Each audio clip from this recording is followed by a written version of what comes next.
അല്ല ഗൈസ്, നമുക്കൊരു കഥ കേട്ടാലോ? കഥയുടെ പേരാണ് ഭൂതപ്പാട്ട്. മാന്യ സദസ്സിന് വന്ദനം. പ്രശസ്തമായ ഒരു കവിതയാണ് ഭൂതപ്പാട്ട്. ആ കവിതയെ കഥാരൂപത്തിൽ പറയുകയാണ് ഞാൻ ഇന്നിവിടെ. ഒരമ്മയ്ക്ക് സ്വന്തം മകനോടുള്ള സ്നേഹത്തിൻ്റെയും വാത്സല്യത്തിൻ്റെയും ആഴമാണ് ഈ കഥയിൽ പറയുന്നത്. പണ്ട് പണ്ട് മലമുകളിൽ ഒരു ഭൂതം താമസിച്ചിരുന്നു. കറുത്തു തടിച്ച ഉയരമുള്ള ശരീരം, കൂർത്ത നഖങ്ങൾ, ചോരയൊലിക്കുന്ന പല്ലുകൾ, ചുവന്ന ഉരുണ്ട കണ്ണുകൾ കണ്ടാൽ തന്നെ പേടിയാവും.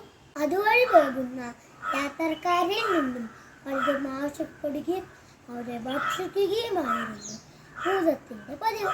അങ്ങനെ ഇരിക്കുമ്പോഴാണ് ഒരു ദിവസം നങ്ങേലിയുടെ മകൻ അതുവഴി എടുത്തു പിടിക്കാൻ പോയത്.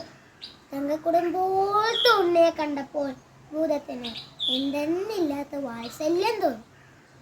ഭൂതത്തിന് അവനെ കൈക്കലാക്കാൻ കൊത്തിയായി. ഭൂതം ഒരു കൊച്ചു തമ്പ്രാട്ടിയുടെ വേഷം കെട്ടി ഉണ്ണിയുടെ അടുത്തേക്ക് ചെന്ന് സങ്ങാത്തം കൂടി ഉണ്ണിയെ മലമുകളിലേക്ക് കൊണ്ടുപോയി. നേരം സന്ധ്യയായി.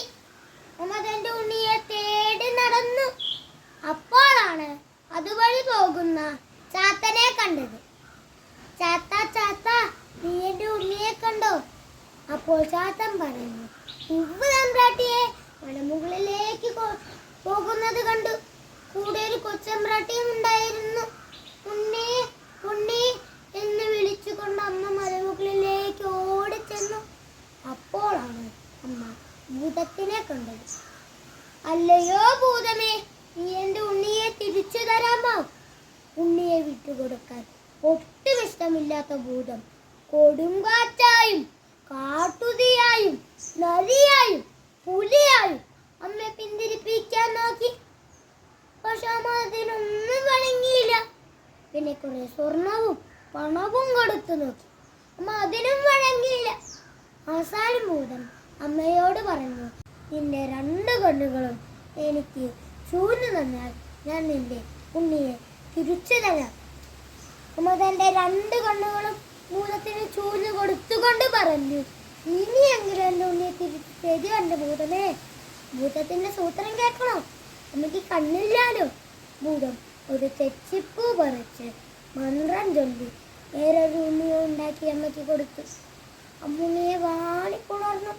അപ്പോഴാണ് അമ്മയ്ക്ക് മനസ്സിലായത് ഇത് തൻ്റെ ഉണ്ണിയല്ല എന്ന്.